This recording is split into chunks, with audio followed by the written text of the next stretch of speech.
What's up, everybody? Welcome to another episode of No Client Agent Privilege, aka NoCAP podcast. It's your boy Evan, your boy Will. We are back under the Tiki Hut tonight for another pre-hurricane episode. We're gonna talk a little ball before this.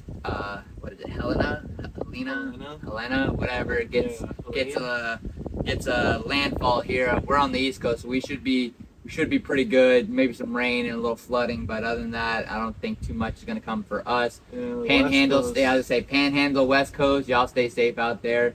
Good luck with all that. We know, Come on down. Yeah, I was gonna say, they're already evacuating, so it should be interesting. Come on down. That's always kind of hard to deal with. With hurricanes, everyone dispersing. I mean, yeah, it's all the way up to Georgia, so it should be pretty crazy to try to get everyone out of there and. Everyone just stay safe and get to where you need to be safely and everything. So might see some change times for games. Depending on where you're at, where you're playing, between from the Panhandle all the way up to.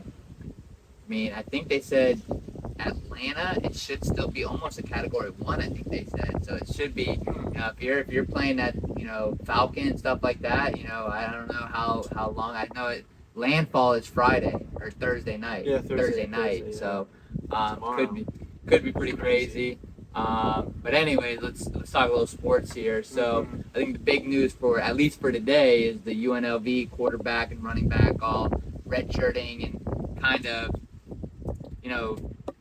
disowning themselves from the team or dismantling themselves from the team because of forgotten or non promises made that just weren't kept, and I think there's both. I think there's some truth to both sides of the story, but I just don't feel as if I don't believe a kid in terms of what. I think the kid's saying the truth that there was discussions talked about with the payment, but I also believe that the collective talked about a number two.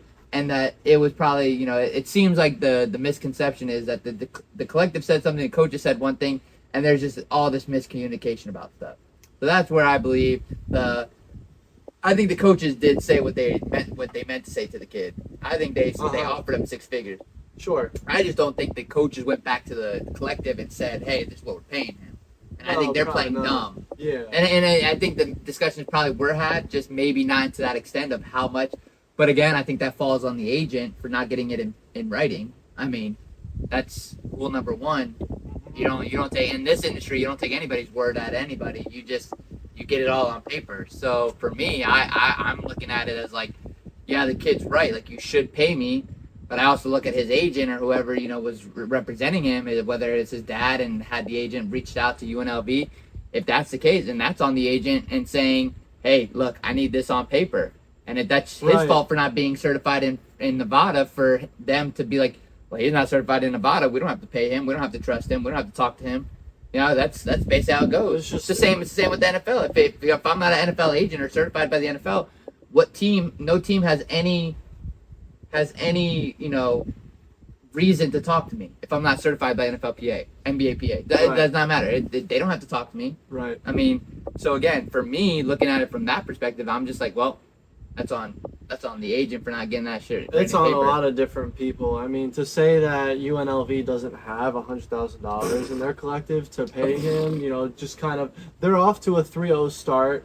You know what I mean? They're playing in a competitive Mountain West where there's going to be action. You want to win the conference, right? Why not say, how much, if they could really sit down and say how much money could we make from winning the conference, would it be worth it to just say, okay, you know what, here you go? I mean, well, this is that's the the day other and thing age is that we live we in. know that one home game, they could easily pay off $100,000 to the kid. It's that simple. So I don't understand. They'd rather give, their president of the university probably millions of dollars for Dewey Duthie mostly going to the strip and gambling, probably. Yeah. You know what I'm saying? But they thought close proximity to the strip and legal prostitution was going to be enough to keep him there. Bro, I'm telling you. But here's it's crazy. But like what you were just saying with regards to the team, if the kid is telling you, hey, I'm going to redshirt and you're on this winning streak, and now they're all trying to play it off our backup can get the job done too. Dude, he is not and it's no disrespect to him. But he was a backup for a reason. You know what I mean? Like, Yeah, it's not of like, course. but so like for me, like you're trying to now put it off that, hey, we're good. Hey kid, you want to transfer? You want a red shirt? Go ahead. We're good. We got a backup quarterback that can do just the same thing. Okay. Like, hey, you said what you said. If I'm that kid, all right, I'm out. See ya. Good luck. You guys want to put it like that when you just could have paid me and we could have just been like, you know what? Burn my red shirt. I don't want it anymore. It would have been that easy. Now the other kid, the running It back, could have been that easy. the running back is saying no, it wasn't NIL. It was on the field stuff. But you know, I mean, Because his agent probably told him not to talk about NIL stuff like that out loud. I mean, this is clearly unprecedented. Well, of course, this will be. Seen... But it was coming. It was gonna happen to somebody sometime. Like this was gonna happen. I knew this was gonna happen. Like I was just talking to Christian, our other one of our other employees at LSU. I was talking to him. I knew some agent was gonna try and like not be certified in the state. Like get It that. doesn't even have anything to do with that, though. I'm talking about more so the side of like a college just doesn't pay, agent or not. Well, college just doesn't pay their that's player, the issue. Is that and they sit. But so here's the thing: the agent had nothing on contract. Nowadays, you should have everything on contract, college or not, because there's no rule in the federal world that says a player cannot have a contract obligated to pay them, other than pay for play. Right. You take that out of the consideration. It's on the agent who was representing the player to go into the school and say, hey, we need this on paper, point blank, period, because that's what we need to know. Now, again, yes, you're right with regards to, hey, the collective needs to pay no matter what. I think they're going to end up paying either way. Like, that's just going to happen. Like, if there's even one text message saying from a coach, any affiliated UNLV staff member saying, yeah, we'll get you that 100K. You're already basically your court case is gonna be approved. You're gonna win. Right. So it'll just be interesting to see how it plays out in the courts because now you're gonna have to go to court. Like if I'm that kid, I'm not. Why? Why are you gonna have to go to court? You're just gonna leave. I want my money. He's not gonna get his money. Why not? Because he already made his decision. What does that mean? It means that. Yes, he was entitled to money that he didn't get, so he sat, but he chose to sit as in return for him not. Well, that's what I'm saying. Like, if I'm him, I was promised that much money, however much money. If they're saying it's $100,000, if I was promised that, that's a breach of contract. Legality says that's a legitimate. There was no contract. But that's what I'm saying. He can go if there's a text message that says from a coach, hey. We can get you that $100,000 from our collective because they obviously talked about payments. They said they paid him $3,000. Like they said that there was payment plans coming. How that was worked and talked about, I couldn't tell you. So that's where the real question is going to come because once that comes out, and again, if it does go to court, which at this point UNLV is telling him to stick it. So if I'm him, you got this high power agency. The guy in charge of it is no schmuck. Like that man knows exactly what he's doing. Right. We know the numbers behind equity, so I don't know. It's as you referred to it a while ago, and as they refer to it in law, it's a slippery slope. You know, it's just a matter of time. You have this one thing with the collectives, and now we see the results of it. If collectives didn't even exist, this wouldn't even be a problem right now because he would have to make all of his NIL money on his own. Yep. There wouldn't be these collectives that have this money and say, oh, we can give you XYZ. The collectives is such a crazy loophole. Right. Such a crazy loophole that obviously is not going to be around much longer. Or it's going to be regulated to some degree. I was going to say, it's going to be regulated to an extent. It's not going to be this free-for-all, no. Let's pour all this money into... And, sometimes doesn't even translate into success. I mean, I'm sorry, but you look at FAU, who have a great, wealthy donor base, obviously, right? Yeah. I mean, that's what they say, right? That's what they say. And they don't really seem to have the talent to show for it necessarily. Yeah, one year. Well, that's all I'm saying. You know where my logic is. If I'm spending all that money, I'm gonna put it on Nick Saban and come back and coach for me while he's living 45 minutes away. Coach, I got all this money burning a hole in my Pockets. team. Yeah. And I can't recruit. Why not recruit you? I don't know. I mean, Todd Herman. I mean, is he still? I hope. I mean, at this point, I hope he can turn it around because they were supposed to be. They were talking about him taking the job at UF. I mean, What? Yeah. Oh sure. no, I missed that one. Sure. Oh, I missed that there was one. talk about that, perhaps, if Oh. Napier should have been, which he Well, he did. did. But now it's like, what the hell is he gonna? Tom I Herman's missed on that the hot conversation. seat. I was. Woo. You know what I mean? Yeah, no, I didn't. So- Yeah, no, I didn't know that was a conversational piece. Yeah, there was definitely some chat. I mean, obviously, who's gonna replace Napier? Gotcha. He's Yeah, no, I gone. didn't. He's gone. He's gone now. I mean, he's They're got to gonna be buy him gone. out. Yeah, right? they're gonna buy him out. That talk about burning a hole in their pocket. They're burning a hole just to pay him off and get him out of the field. I mean, as long as it's not as bad as what Texas A&M did with Jimbo Fisher. Jimbo, Wow. pay it what 80 million 72? 72 to do nothing. Hey Jimbo, go ahead. Take this 72 and just go ahead and go home. Yeah, we could take like 2,000, Yo, for upgrade this real. like that. Yeah, I I'm mean, telling you. that would be crazy. But would be anyways, crazy. yeah, I mean, honestly speaking, like the whole situation as a whole was a long time coming. I didn't know if it would be this dramatic with regards to the. What, like I'm gonna sit and that's it? Yeah, like I didn't see the whole him red shirting. I mean, smart on his part to keep his eligibility. That was a big move on him. And I think other agents should be kind of taking that into consideration now that they kind of know. But I mean, again, That was like a contract holdout. yes, exactly. It's free agency. It's okay. It's not as bad because the contract should be stipulated on the payouts before you even start the season. So again, it kind of does fall back on the agent No contract. to not have a contract. That's His fault. That's his fault. The agent's liable. I for agree. The 100,000. And I honestly, Who's the agent? I don't know, Yeah. Marty. I don't know. I didn't. The agent It's has equity sports. $100,000. It's equity sports. The so- agent should probably be paying out that money. I don't know. I mean, If you're if- telling if- me if that there he is- wasn't if even there is- certified well- in Nevada, well, so that's gonna be so if they want to get okay. So here's how I look at it now. If UNLV pays the guy, they're gonna pay him. Then the state of Nevada is gonna go in, who's also like part of the UNLV collective. They're gonna go and sue the agent for the $100,000 that they just paid for this kid because he's not certified in the agent. So it's just a fuck you circle. Like everyone's just saying fuck you to each other, and that's it. it's not good. So it's again, yeah. Who's the real winner? Nobody. Nobody. Nobody. It just So gets worse. It's just worse. It's just worse. It's just It's worse. Which yeah. now it's like we're also coming full circle with the narratives about the NCAA, where it's like first it was like, oh, get rid of the NCAA, they don't serve a purpose anymore. Colleges and universities can make up their own schedules. They can do it on their own. They can have. Well, their they were doing it before the championships, blah, blah, NCAA. blah. Yeah. I mean, it wasn't as. Well, that was also yeah, before. much I mean, different, yeah, but but we're also talking. We're over also 100 years ago. right.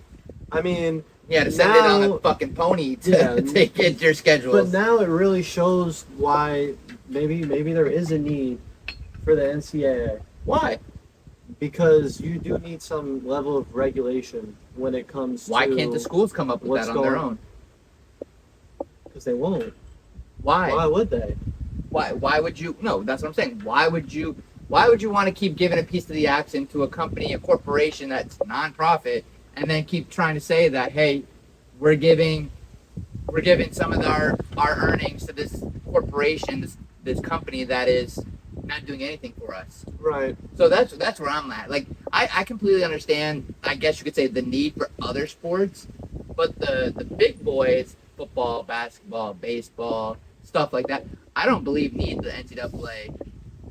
I mean, I can understand swimming and rowing and some of those other sports, but like again, I don't see the necessity for keep giving a piece of the action to the NCAA. That's really, you take into even consideration those sports. What are they doing for rowing? Nothing. But rowing, when rowing goes and has championship, guess who's getting the earnings? Same with women's volleyball. The NCAA tournament. Who's getting the tournament money? NCAA. NCAA. Yeah, I see what you're saying on that front, but I definitely think that there is some sort of need There needs for to be rules and regulations. an Period. above- Yes, agreed. an above body and an above governing body. That's not just the schools, because you see what they're doing. They'll get away with anything and everything. The collectives, They'll that's really why everyone- turn it into free That's why agency everyone. at that point. Well, that's why everyone's saying about the federal laws and stuff, which. I don't know. The federal. I don't Waiting want for feds. Yeah, some. I don't There want haven't feds. been To, I any. don't want feds to get involved with all this They've stuff. They've got. tried. Yeah, they've got enough on their plate. Like I mean, the federal judges that have come in and kind of given regulations. I'm glad that they've gone and kind of put a pressure on the NCAA to butt out. Like I like that. Kavanaugh. Huh? Kavanaugh Yeah. did. Yeah. I don't know if you read his opinion or anything. No, I didn't. The whole, which case was it? The Northwestern. Not O'Bannon, not Northwestern. It was, it might have been O'Bannon. Was it? Yeah, whatever case led to NIL. Right. Which is O'Bannon, I think. I think so. Yeah. But anyway, it's just more of the fact that like the judges who have made calls on NIL and like those types of. Oh, Alston. My bad. Oh, what? Okay. Alston. Yeah. So those decisions have been good. Have been good for NIL because they put the NCAA in check to kind of keep kids from getting ineligible, which has been the big thing. That's what I believe the big thing with the federal stuff has come into play. Not allowing kids to earn money, but cause them to be ineligible. Like I don't believe the NCAA has that right when it comes to earning money, and they're earning money off of them. That's what I believe. That's what I was No, had the biggest issue 100%. with. And then the whole idea was the amateurism. Right. It's like- That you were still earning tens of millions per game on every weekend. Broadcasting rights. I mean, Right. not anymore, but, a bunch of stuff they get away with. Right. And it's time to make a change, but not all at once. No, it can You take. know, It can not- take. not- It doesn't need to not be all at rushed. It once. doesn't need And to be I rushed. feel like it's becoming all at once, especially when you open the floodgates with NIL, and there were really no rules or regulations necessarily, Right. besides the few provisions that they put in. And now you see what it's becoming. It's becoming free agency in college Wow. sports, and I do like a level of amateurism in college sports. I don't think that it should just be like the pros. I understand how much money they bring in and how popular it is and But all that good stuff. what and people are gonna separates watch that regardless. amateurism from the pro side that makes you like Well, it? was the culture. But has the culture changed with regards to the team? Not really, because the average fan is still going to root for their Right. team regardless. So that's what I'm saying. The only The people that college are getting world. screwed are the people that wanted the money. Right. And that's where the difference is. You're not really losing anything with regards to the professional versus amateurism. What you lose is the fact that now you have to take bigger considerations with regards to other stuff, recruiting, your transfer portal, all those stuff. That becomes kind of a change in tradition. It's not just the facilities anymore. Right. So it's a little bit different with that regard. But the professional, the amateurism, you're always going to have the college-based fans because you got college kids. That's where I believe the amateurism is. Those young 18 to 22-year-old kids that are going to watch the games, that's what makes it the amateurism. Like, you don't get those at professional games, Right. So Right. that's where I think you can you'll always have your amateurism with that. The amateur fan, Absolutely. the kid who's going to freaking what was that building? The engineer building that's probably never been to a game before in his life. He's going to a game not because he's a football fan, because he goes to UCF. Mhm. He's an engineering kid, engineering nerd that just, Saturday we have a game today. You know what? I'm gonna find some of my engineering buddies and we're gonna go to the game. You think they're really gonna do that for anybody else? No. No, exactly. That's where the real amateurism is. The fans themselves, Right. and that's what I believe will keep the amateurism part of football for college at least. College sports in general. I think mine died. I think mine but died too. Did it? Did you charge? I'm not. I They think- lasted longer than just like. What was that? 20 minutes? Not even. I mean, like it's fine. I can raise the volume. That's fine. Yeah, it's not a Alright, big that's deal. fine. No big deal. I'll figure out where. All right. But yeah. Anyway. And action. But no, I think that's where the whole the NCAA amateurism, blah blah blah. I think we can kind of all agree that the amateurism is dead with regards to the player side. You're treated as an athlete. You're treated as a professional. You gotta act like it, and you should act like it. If you have aspirations to be a pro, you shouldn't just be going into college thinking, "Oh, I'm just gonna play 3 years and then bust." Right. Like if you have aspirations to be a pro, act like a pro for day one. I mean, speaking of that, now I wanted to kind of dive into this a little bit.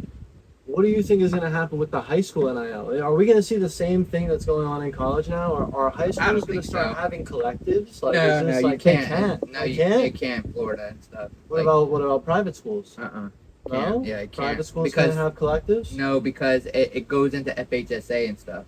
It goes into each All right. state's athletic association. Athletic association. So what happens is, instead of the NCAA and stuff, the FHSA can recruit. You can't get paid for stuff like that as a collect. There are no collectives in each state. So yeah, that's out the window. But you're talking about kids. You know, the Diabell kid from American Heritage Plantation.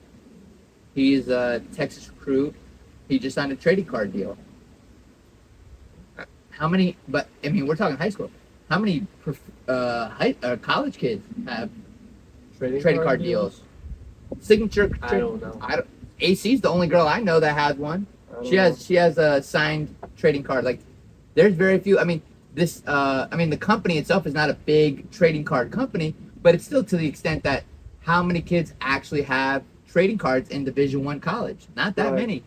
I mean, the top tier, like that one. Panini? The Leaf. But again, when we're talking the amount of accessibility to a high school player, we're talking about astronomical numbers now. Like you didn't know who the best were until that year before they committed. You know, their junior year when they're starting to take their official visits, stuff like that. That's the difference between now. This kid's a sophomore, or was a sophomore, and already committed to Texas. Now he's a junior. He's got a trading card deal. You know, it's crazy. So, like, the collectives, you know, I'm sure somebody somewhere at some private school is gonna, it's shit we were doing before all this was even happening. So yeah, is it gonna happen? Sure. But the kid, that specific kid, his dad was a pro, so he doesn't even need it. Right. It's just that kind of deal is something that you can actually be like, oh, that's sick. I want that. Especially the car deals. Oh, hell yeah. The car deals are gonna be crazy. Well, that I don't know. See, like, that's kind of died down a little bit. You can see, like, that kind of simmered down, the car deal and stuff, because it's always now. I mean, I hate to keep bringing up Georgia and the car deals and stuff like that. You get one car accident and that guy, you know, that car dealership is involved. It's like, dude, that was a lease. You were supposed to bring that back to us in 3 months after the football season. Oh, is that how I'm just saying, like, that can't be. Yeah. No, that makes sense. But I'm saying, imagine like one night after the game, the kid goes out and he's driving your car with your license, like your tags on it, like, oy vey. You're talking about disastrous, you know? Yeah. That's also a slippery slope right there. I mean, yeah, that's crazy. I see what you mean. They're probably the car dealerships are probably like not a lot of retreating back. Well, from that's what I'm saying. Unless you're that die-hard, you went to Auburn, you're an Auburn fan, you're an Auburn alumni, you're in Auburn, and you got a car dealership. I want to give one to an Auburn player, or the Auburn player, the quarterback, the running back, you know, the star point guard, Denver Jones, you know, like, you know, you want to give him a car, okay, you know, like, great. You write your stipulations. Hey, you get 6 months with the car. You come back. It's no damage. We do the oil change. You know, blah blah blah. You know, that makes sense. But to just give a car, you know, hey, here's your car. I think those are starting to simmer down now. Yeah, that makes sense. All right, everybody. Hurricane Helena is hitting. We're going to close it out for the night. Hopefully, our YouTube channel comes back up. Thanks for watching. We'll be back next week for another episode of No Client Agent Privilege, aka NoCAP Podcast. It's your boy Will, your boy Evan, and we are out. Stay safe. All right. Peace.